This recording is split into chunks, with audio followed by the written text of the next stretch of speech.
ഈ ഒരു കാലഘട്ടത്തിൽ ഒരുപക്ഷെ ഇതെന്താണെന്ന് അറിയാത്തവരായിരിക്കും കൂടുതലും. എന്നാൽ ഇതെന്താണ്, ഇതെങ്ങനെ തയ്യാറാക്കി എടുക്കുന്നു എന്നതാണ് ഇന്നത്തെ വീഡിയോ. ചേട്ടാ, ഇത് തയ്യാറാക്കാനുള്ള ഈറ എവിടെ നിന്നാണ് കിട്ടുന്നത്? അത് സ്വന്തമായിട്ട് പോയി വെട്ടിക്കൊണ്ട് വരുമോ? അതെ, കൂലിക്ക് മേടിക്കാനും കിട്ടും. ഇത് വെട്ടുന്ന ആൾക്കാരുണ്ടോ? ആ, കാശ് കൊടുക്കുമ്പോൾ അവർ വെട്ടി കൊണ്ടുതരും. 500 രൂപ പൈസ കൊടുക്കണം, കാശ് കൊടുക്കണം. അപ്പം നമ്മളിത് തയ്യാറാക്കിയതിന് ശേഷം നമുക്കത് മുതലാക്കി എടുക്കാൻ പറ്റുമോ? ഇങ്ങനെ കൂലിക്ക് ഈറ വാങ്ങിച്ചിട്ട് ചെയ്യുമ്പോഴത്തേക്ക് മുതലാക്കി എടുക്കുന്നത് നമുക്ക് ശമ്പളമൊന്നും മുതലാവില്ല. 10-200-300 രൂപ ജോലി, പണിക്കൂലി നമ്മൾ കഷ്ടപ്പെടുന്ന ആ സമയത്തിൻ്റെ ഒരു തൊഴിലായിട്ട് നമുക്ക് ചെയ്യാൻ സാധിക്കും. ഒരുമിച്ച് കൊടുക്കുമ്പോൾ ഒരു പൈസ കിട്ടും. ആ പൈസ കൊടുത്ത് ഈറ വാങ്ങിക്കുക. അപ്പം നമ്മളിവിടെ മെനക്കെട്ട് ഇരിക്കണ്ടേ? അല്ലെങ്കിൽ നമ്മൾ പോകണം. എനിക്ക് വയ്യല്ലോ. വയ്യ. ഒരു ദിവസം നമ്മൾ ജോലി ചെയ്താൽ എത്ര എണ്ണം വരെ നമുക്ക് തയ്യാറാക്കി എടുക്കാൻ പറ്റും? അങ്ങനെ നമ്മൾ സ്വന്തമായിട്ട് ഒരു ദിവസം കൊണ്ട് ചെയ്യുമായിരുന്നു. ഇപ്പം അങ്ങനെ ചെയ്യരുത്. ഇത് കാട്ടിൽ നിന്ന് കൊണ്ടുവന്നാൽ ഉണങ്ങി പോവാതെ നമ്മളിരുന്ന് പൊടിയാക്കിയൊക്കെ എടുക്കണം. ഇതിൻ്റെ കാല് എത്തണം. ഇതെല്ലാം ഒരുപാട് ജോലി എടുക്കും. അതേസമയം നമ്മൾ വടക്കോട്ട് പണ്ട് പോയി കഴിഞ്ഞാൽ ഇത്തരണം നെയ്തെല്ലാം നമുക്ക് ശമ്പളം അടങ്ങുമെന്നുള്ള രീതിയിൽ പണിയും. അപ്പോഴാണെങ്കിൽ നമ്മൾ പരമാവധി ഉറക്കമില്ലാതെ പണിയും. ഇന്നലെ 1000 രൂപ പണിയാൻ പറ്റും.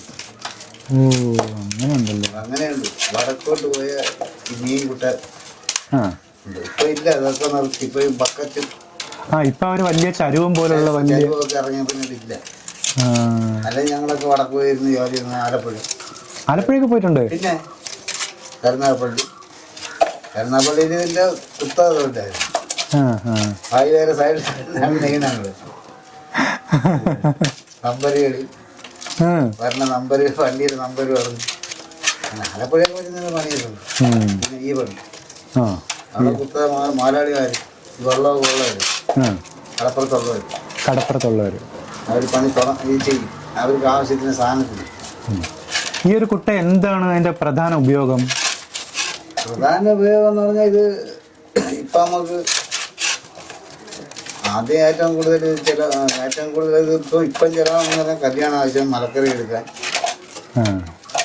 കയറ്റി വയ്ക്കാനൊക്കെയാണ് ഇതിനെടുക്കുന്നത്. കല്യാണ ആവശ്യമില്ല അതൊക്കെയാണ് എടുക്കുന്നത്. ഇപ്പം മീനിന് ചിലവില്ല. അല്ലെങ്കിൽ മീനിനാണ് ഇത് കൂടുതൽ വയ്ക്കൊണ്ടിരുന്നത് മുമ്പ്.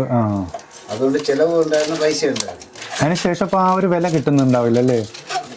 വില കിട്ടുന്നുണ്ട്. ഈ തമിഴ്നാട്ടിൽ നിന്ന് ഒരാൾ ഒരു സ്ഥിരമായിട്ട് ആഴ്ചയിൽ വരും. 1000-200 കിട്ടാൻ പോകും. വൻകിട കച്ചവടക്കാർ വന്ന് നമ്മുടെ കയ്യിൽ നിന്ന് ഇവിടുന്ന് വാങ്ങിച്ചുകൊണ്ടാണ് പോകുന്നത്. കൊണ്ടൊന്ന് വിൽക്കും. കടയിൽ ചെല്ലുമ്പോൾ അത് 300-400 രൂപ വിലയിലോട്ട് മാറും. 400-500 രൂപ വെച്ചാൽ നമ്മൾ ആവശ്യത്തിന് നമുക്ക് എടുത്ത് പറ്റും. നമ്മുടെ ആവശ്യമാണല്ലോ. കാരണം നമ്മൾ വിട്ടിട്ട് വേറൊരു കടയിൽ ചെന്ന് നമ്മൾ വില അയച്ചൊരു കുട്ട 2 കുട്ടവണമെന്ന് പറയുമ്പോൾ 400 രൂപ വെച്ചോണം. അങ്ങനെയുണ്ട് ഇവിടെ. അങ്ങനെ കാട്ടിപ്പോയി ഈറ വട്ടി ഇത് പൊളിയാക്കിയാണ് കുട്ടയൊക്കെ വരുന്നത്. അവരും ദിവസങ്ങളെടുക്കും ഇത് കുട്ടായി വരുമ്പോൾ. ഇത് കഴിഞ്ഞ ആഴ്ച ഞാൻ കൊണ്ടുവന്ന സാധനം. കഴിഞ്ഞ ആഴ്ച ഒരാളിനെ കൊണ്ടുവന്ന് അവിടെ വെട്ടിച്ച് ആട്ടയിലാണ് കൊണ്ടു പോകണം. വെട്ടിച്ച് അവിടെ എടിയിച്ചിട്ട് ഞങ്ങൾ വരുന്ന ജോലി. ഈറയെ ഈറായിട്ട് കൊണ്ടുവരാറില്ല. അങ്ങനെയുണ്ട്. ഇതിൻ്റെ ഇടയ്ക്ക് അത് കാണിച്ചു തരാം. ഈറ അതിൻ്റെ ഇടയ്ക്ക് 10-15 നമ്മൾ ഈറ വയ്ക്കും. ഒടിയാതിരിക്കാൻ സപ്പോർട്ടിന്. ഈറ കണ്ടാമാർ പിടിച്ചിറക്കും. നമുക്കൊരു സ്വാതന്ത്ര്യം തന്നപ്പോഴേ ഈ ഫോറസ്റ്റ് ഈറ നമുക്ക് കാട്ടിൽ നിന്ന് കൊണ്ടുവന്ന് ഒന്നും ചെയ്യാൻ പറ്റില്ലല്ലേ? അവരറിഞ്ഞിരിക്കണം. അവരുടെ അനുവാദത്തോടെ ചെയ്യാൻ പറ്റുമല്ലോ. ഒരു തൊഴിലിന്റെ ഭാഗമായിട്ടാണ്. അത് കുഴപ്പമില്ലല്ലോ. ആദ്യം പാസ് എടുക്കണം. ഇപ്പം അത് കുഴപ്പമില്ല. അങ്ങനെ ഈറ കൊണ്ടുവന്ന ഒരാഴ്ച ആയാലേ പൈസ ആവത്തുള്ളൂ. അതിനത്രയ്ക്ക് നമ്മൾ ആവശ്യങ്ങൾക്ക് അവിടുന്ന് കടങ്ങൾ വാങ്ങിച്ച് കാര്യങ്ങളാണ്. ഇനിയിപ്പോൾ ഇതിനെ പണി മറ്റൊന്നേതെല്ലാം ഇനിയുണ്ട്. ഇനിയുണ്ട്. ഇതിൻ്റെ ഇതേപോലത്തെ സാധനം കൊണ്ടുവരാറുണ്ട്. വേറെ കാല് ചെയ്യാത്തത് അത് വണ്ടിയിൽ ഇവിടെ കൊണ്ടുവരും അല്ലേ? വണ്ടി കൊണ്ടുവരും. ചീട്ട് നടയെ കൊണ്ടുവരും. നമ്മൾ പോകണം. അവർ വെട്ടുകാരെ കൊണ്ടുവരത്തില്ല. ആദ്യം ഒരാൾ അവിടെ പോയി വെട്ടി തയ്യാറാക്കി ഇടും. പിന്നീട് നമ്മൾ പോയി എടുത്തുകൊണ്ട് വരണം വണ്ടി. അങ്ങനെ ചെയ്യുന്നു. അല്ലെങ്കിൽ ഞങ്ങൾ കൂട്ടത്തിൽ കൊണ്ടുപോകും. ഉണങ്ങിപ്പോ ശരിയാ. ഉണങ്ങിയ ഭയങ്കര പാടാണ്. പിന്നെ അത് തയ്യാറാക്കിയെടുക്കാൻ ബുദ്ധിമുട്ടാണല്ലേ? ഇത് നിങ്ങൾ വന്നപ്പോൾ നനച്ചിട്ടതാണ്. എന്തായാലും ചെയ്ത് കാണിച്ചു കൊടുക്കാന്ന് പറഞ്ഞു. ഇപ്പോൾ ഉണങ്ങിയ ഇനി അവിടെ നനയ്ക്കാതെ നനയ്ക്കാതെ നമുക്ക് ജോലി ചെയ്യാൻ പറ്റത്തില്ല. പരുവമില്ലെങ്കിൽ പിന്നെ എങ്ങനെ? അത്രത്തോളം ഇത് കടുപ്പമായിട്ട് പിടിച്ച് മടക്കണം. ശരി.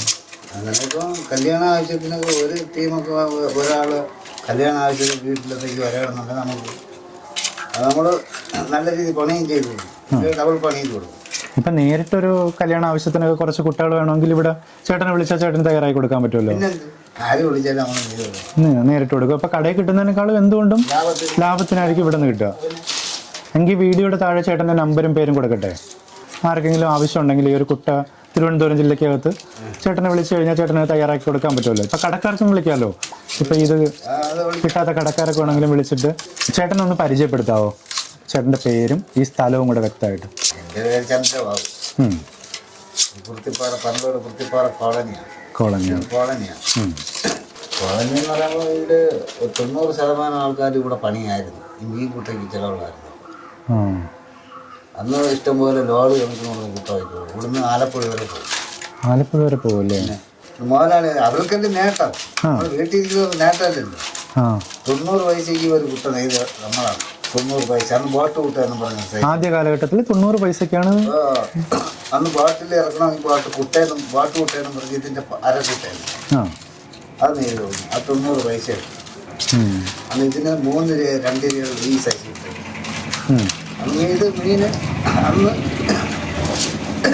ഇത് ലോറിയിലും ഈ സൈക്കിളിലൊക്കെ ഇത് ഈ കുട്ടയിലാണ് മീൻ അടിക്കുന്നത്. ഇന്ന് വക്കറ്റിൻ്റെ അരി അത് ഇറങ്ങിയപ്പോൾ അവർക്ക് അതാണ് നേട്ടം. കാര്യം എന്തെന്ന് പറയാം, നേട്ടമാണെങ്കിലും അവർക്ക് നേട്ടം. പക്ഷെ എന്തിന് അതിരിക്കുന്ന സാധനം മോശം, അത് അവിഞ്ഞേണ്ടി വരണം. അങ്ങനെ മീൻ ചീത്തയായിക്കൊണ്ട് വരിക്കും അല്ലേ? ഈ കുട്ട ഉപയോഗിക്കുമ്പോൾ അതാണ് അതിൻ്റെ ഒരു മീൻ അതേപോലെ നശിക്കാതെ ശുദ്ധമായിരിക്കും. മീനൊരു വാട്ടം തട്ടൂല. നീരും എല്ലാം പൊയ്ക്കൊണ്ടിരിക്കും.